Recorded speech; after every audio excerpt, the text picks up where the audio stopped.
Hello everyone, thank you for joining us today for another webinar in our Market Access and International Approval webinar series. My name is Hina and I'm part of the Certification and Approvals Technical staff here at Vista Compliance Laboratories.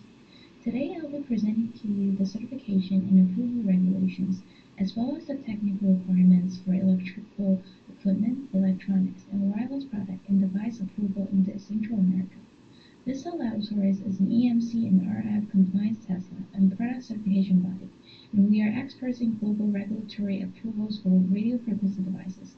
So today we'll be going over the requirements for radio frequency and telecommunications approval in Central America. In this webinar, we will provide an overview of the major topics necessary to understand to get your radio device on the right track for authorization and distribution in Central America. These are the 6 countries we will be going over for the Central America and their associated type approval authorities. That will be Belize, Costa Rica, El Salvador, Guatemala, Honduras, Nicaragua, and Panama. Today we'll be going over the type approval process and some of the requirements for type approval in these countries. Most of the countries do have very similar requirements, such as acceptance of FCC or CE reports or recognition of the FCC or CE label, but there are some minor differences in terms of exemptions. Today we'll be going over some of these details and hopefully get started on type approval for these countries for your products. So let's first begin with Belize and the Public Utilities Commission. The Public Utilities Commission, PUC of Belize, is the regulatory body in the telecommunications industry.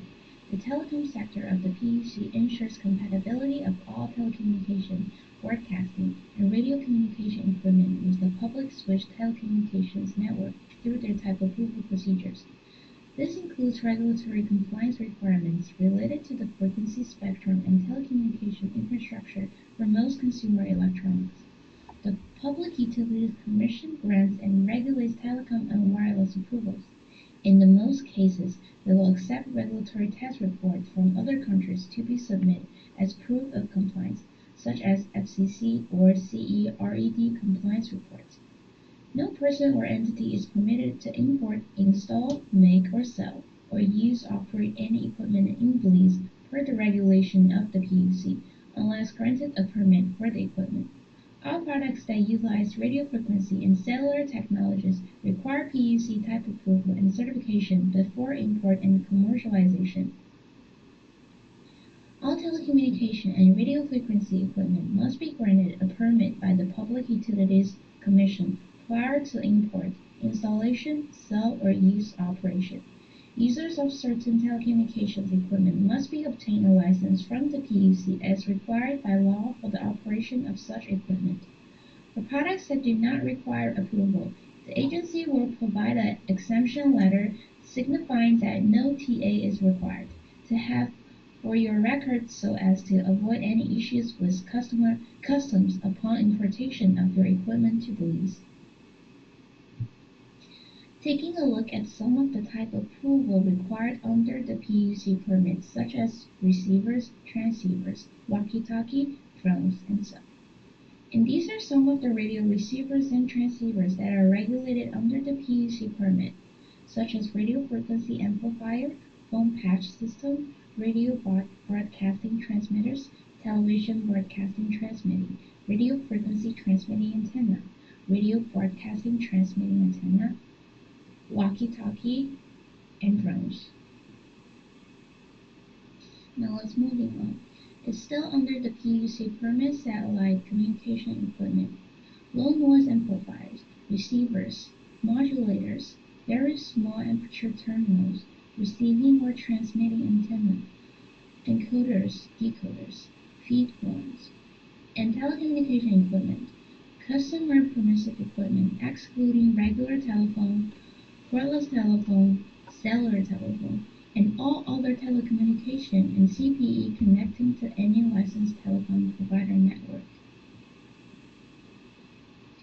And last on the regulated type approval list PUC permit is electrical magnetic radiating devices. It includes industrial and laboratory electric equipment, induction and dielectric heating equipment, remote radio control equipment, radar equipment, and electrical magnetical apparatus. Users of certain telecommunications equipment must also obtain a license from the PUC as required by law. So the type approval list of telecom and radio equipment for PUC license, this is not exhaustive. Land mobile radio transceivers, marine radio transceivers, satellite TV systems, internet satellite system, not registered through local internet service provider, amateur radio operators, citizen band radio operators, aircraft radios, point-to-point links, including external Wi-Fi data network, domestic private networks, paging system, vehicle location system. Users of certain telecommunications equipment must also obtain a license from the PUC as required by law of the operation of such equipment. All telecommunication and radio frequency equipment must be granted a permit by the Public Utilities Commission prior to import, installation, sale, or use operation. PUC issued permit is mandatory requirement. There are no requirements in Belize for local testing, marking, and labeling, or a local in-country representative, and the certificate remains valid as long as the product remains unchanged. Approval times can range from 4 to 12 weeks, but typically are completed in less than 6 weeks. Documentation needed: manufacturer or dealer application for approval, technical files, product specs, operational description, user manual, FCC and/or CE test reports, type approval certificate or letter from country of origin. Other forms of type approval by other country authorities or certification schemes may be accepted at the discretion of the PUC. Approval agreement and authorities. Testing. In-country testing is not required. Sample may be requested for verification. Local rep is not required. Lead time includes testing of the samples of equipment, reviewing the application, and granting the type approval for equipment. It usually takes around 3 to 6 weeks for CPE, customer permissive equipment, up to 12 weeks for switches and other high-capacity equipment. Validity. There's no expiration. For renews, not required unless product has been modified. In general, the PUC needs to advise the change to determine if the new TA is required. Family model grouping. Yes, if using the same radio module and are identical in terms of RF characteristics. Modular approval. Yes. There are labeling requirements for products, including FCC and CE labels, but no unique marking is needed. Suppliers must have systems in place for efficient equipment maintenance and take reasonable measures to ensure timely repair or replacement. The PUC may issue directives to suppliers if customer complaints are received, and suppliers must respond within 28 days. Customs will seize equipment that does not meet certification requirements for Belize. An unlicensed device may result in fines of 10,000 Belize dollars or 5,000 USD, and licensed device may result in fines of up to 500,000 Belize, as well as imprisonment. So just to come back to the brief over, we just went over Belize and we have 5 more countries to go. Next up is Costa Rica, and the regulatory body is SUTEL. SUTEL is the telecommunications regulating agency in Costa Rica. Products that use radio frequency and cellular technologies will require approval and certification to import and commercialization in Costa Rica. They are in charge of managing the radio frequency spectrum, and they issue approvals for telecom equipment. They also accept some report and grant as proof of compliance for non-cellular device, but for cellular device in-country testing is required. Some example of what SUTEL regulates would be cellular devices, RFID, Wi-Fi, Bluetooth radio products.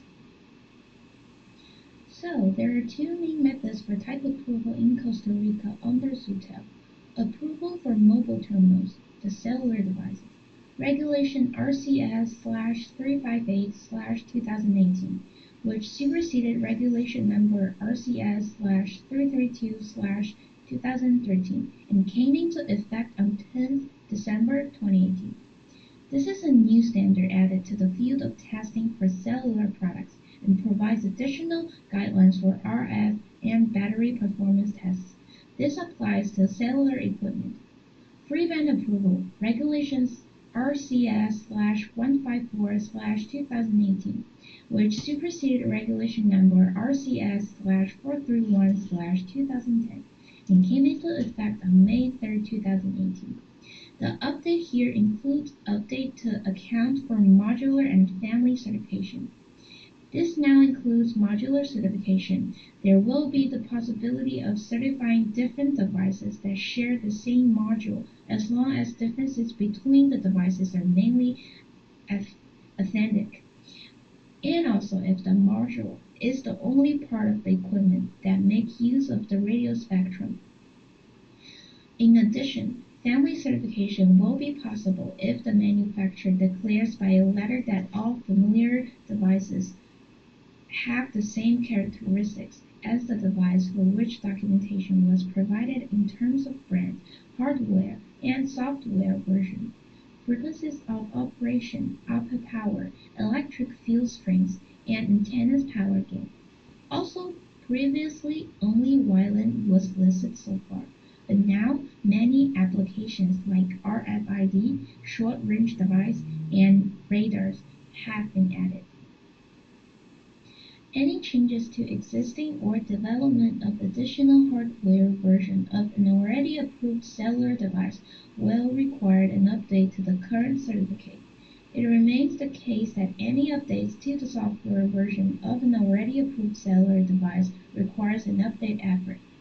Labeling is only accepted in the form of a physical affixed label on the device, or an e-label, which must be accessible through the menu of the device. For physical labels, the label must be made of a durable material and must be declared to SUTEL at the point of applying for type approval. Market surveillance will be enforced to ensure the compliance of the above labeling requirements. It is not known at this stage how this will be enforced between SUTEL and Costa Rica Customs, and when this will be implemented. Okay, so now we will take a look at a free band approval which will not require any in-country testing. So one of the main updates for the regulated frequency approval is the additional regulated frequency band. On the left is before the modification of Addendum 7. After the modification of Addendum 7 is on the right with more frequency bands available. Basically, only Wyland was listed so previously, but now many applications like RFID, short-range device, and radars have been added. So I hope that was helpful for determining which approval schemes will be good for your products and some of the updated standards. Now we will be moving on to the specific type approval requirements necessary to get the certificate and some of the responsibilities after for the supplier. The technical documentation must have the hardware and software version of the product. SUTEL accepts and prefers FCC reports, but may accept CE report in some cases. Label because if device uses cellular frequencies. SUTEL requests label show model, brand, IMEI frequency. For renewal, any approval issued under the older standards are still in compliance, but any updates, including software or hardware version updates, will require a certificate update. For family model, same characteristics as the device for which documentation was provided, brand, hardware, and software version, frequencies of operation, output power, electric field strengths, and antenna's power gain. Modular approval is allowed. Applications for modular certification have to contain a datasheet of the end device in which the module will be integrated. So moving on to supplier responsibilities. In terms of product label, product marking, it must be affixed onto product, permanent and legible, may be printed in black and white. E-labeling is allowed. No restriction on material used for the label. There are two options for the SUTEL label. You can have the colorful SUTEL logo with the type approval and year label on the left, or the black and white label on the right with the type approval and year. The General Quality Directive conducts inspection to verify compliance with the requirements. Penalties in the case of non-compliance. So Costa Rica did have some in-country testing required for cellular device. Moving on to the other countries, I believe they do not have any in-country testing requirements. Next up, we will be talking about SIGET, the Type Approval Authority of El Salvador.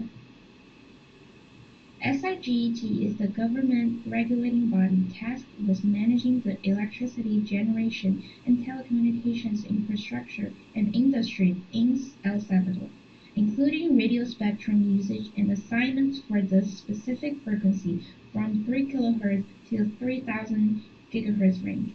SIGET accepts CE-RED reports as proof of compliance for telecom and wireless products, allowing for their legal importation into the country, as well as FCC reports.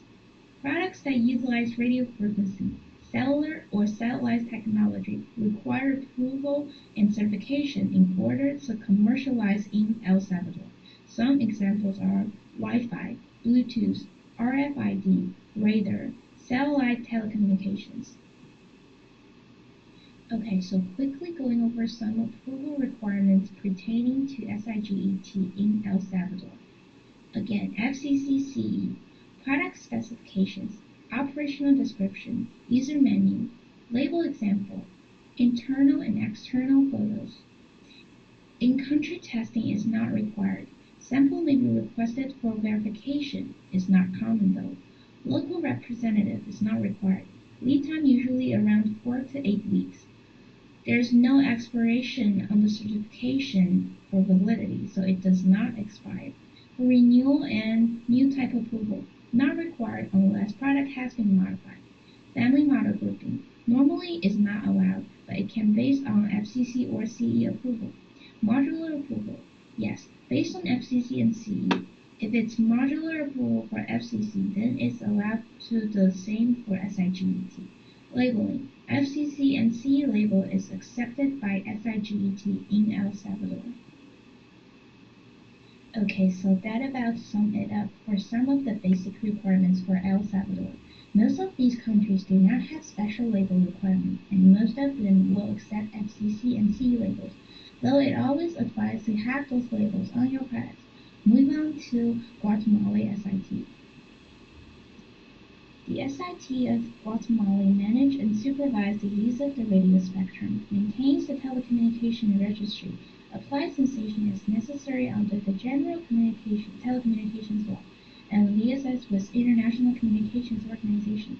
While there is no specific requirement for prior approval of imported electronic equipment under the General Telecommunications Law of Guatemala, it is possible to request SIT approval by submitting a letter of inquiry and technical specification to the agency. Many wireless telecom products, including indoor Wi-Fi devices with transmitted power output less than 500 milliwatts, are exempt from notification to SIT.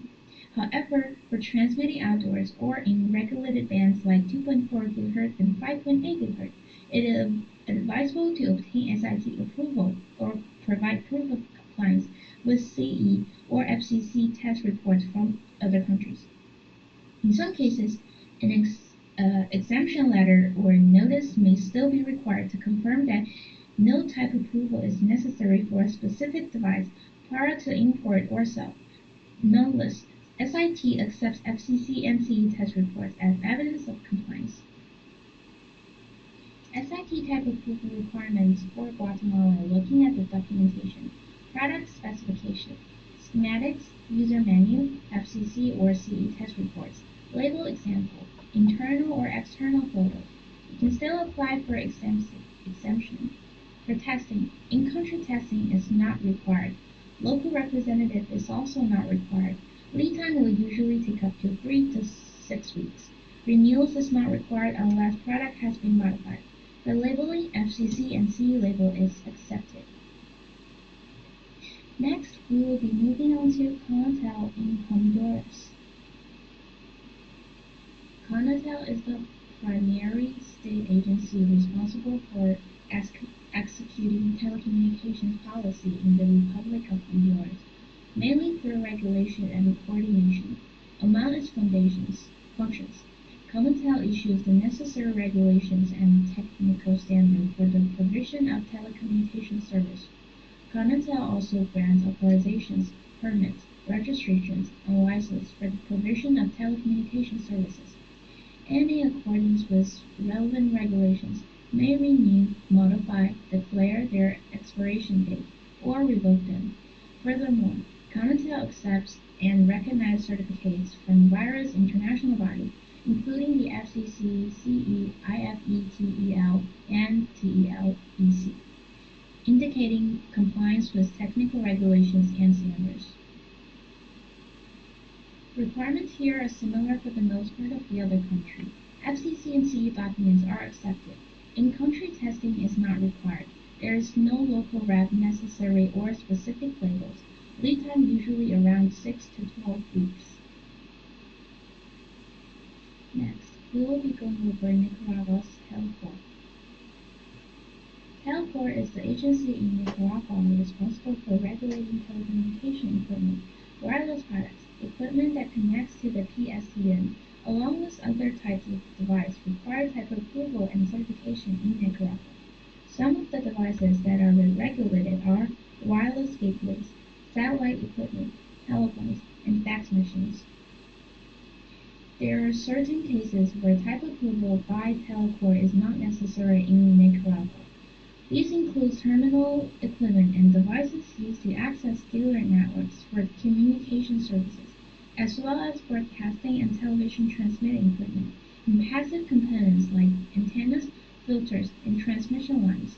On the other hand, if you are in Nicaragua, it's important to adhere to the Acuerdo Administrativo 001-2006, which outlines the approval process, technical requirements, and frequency usage attributes for frequency of 900 MHz, 2.4 GHz, 5.2 GHz, 5.3 GHz, 5.4 GHz, and 5.7 GHz. So the approval requirements here. No in-country testing is required, and we may use existing international test reports for the homologation process to obtain the Telcor approval. Local representative is not required in Nicaragua, and there are no country-specific labeling requirements that apply. For renewals or new type approval, that is not required unless product has been modified. The validation, there's no expiration time, and the lead time usually is around 4 to 8 weeks. Now let's move on to the final country, Panama, which is ASEP. ASEP is the telecommunications regulating agency in Panama. They not only control telecommunications products, they also control the drinking water, sanitation, electricity, as well as telecom, radio, and television. Products that use radio frequency technology requires ASEP type approval and certification to import and commercialize in Panama. Some of the devices that are regulated are transceivers, personal trackers, wireless microphones, mobile phones, RFID equipment, and radio alarms. Panama does have some exemptions for type approval for certain types of equipment. This includes terminal equipment and any other device used to access the networks of communication service providers, as well as broadcasting and television transmitting equipment. Passive components of transmission systems, such as antennas, filters, and lines of transmission, and also exempt from type approval. The regulatory entity may also determine other equipment that is exempt from type approval through a future resolution. These exemptions allow for easier importation and commercialization of equipment in Panama, provided they fall within the categories of exempt equipment as determined by the regulatory entity. So the approval requirements here are no in-country testing is required, and we may use existing international test reports for the homologation process to obtain the ASEP approval. ASEP will perform technical analysis and evaluate the specifications of the device and its compliance with established regulation on the use of radio spectrum, especially those contained in the National Plan of Frequency Allocation and/or sectoral resolutions. Local representation is not required in Panama, and there are no country-specific labeling requirements that apply. Validity, there there's no expiration time, and the lead time usually around 4 to 8 weeks. So that sums it up for all the countries in Central America and their type approval authorities. I hope we were able to cover important information, and I hope you were able to get an understanding of the different countries' requirements in Central America. This concludes our webinar of the Central America Market Access, Certification, and Approval for Electrical Equipment and Wireless Products. I hope this webinar was helpful for you in understanding the process for approval and certifications, as well as what requirements are applicable to your products.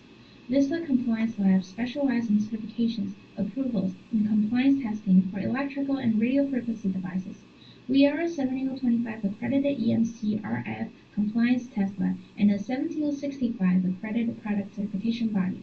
We are a telecommunications certification body in the US, Canada, EU, Hong Kong, Singapore, and Japan.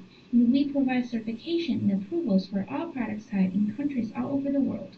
If you'd like to stay in touch with regulatory updates, follow us online. And if you have any questions, comments, or suggestions on the information presented today, or any general inquiries, you can reach us anytime at info@vista/compliance.com.